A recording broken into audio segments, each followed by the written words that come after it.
is Jackie from Primitive Star Quilt Shop, and I'm here today with our Heritage Farms shower curtain. So this is an awesome primitive shower curtain with stars and berries up and down the sides and around the edge.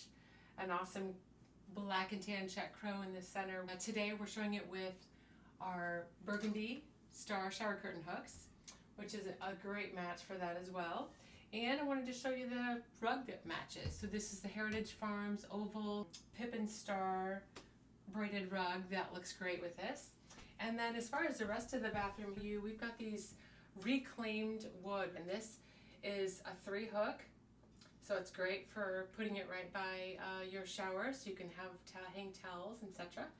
And then also we've got a reclaimed wood tray.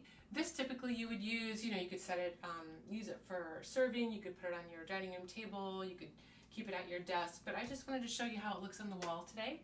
And I've got it with our iron taper holder that holds 3 candles. These are our grungy mustards with some burgundy pips, and then our metal vase and our tiny little Be Humble stitchery here with some buttons. So just wanted to show you kind of one of the looks that you could get in your bathroom from Primitive Star Quilt Shop by adding in some of these accent pieces with the Heritage Farm shower curtain and braided rug.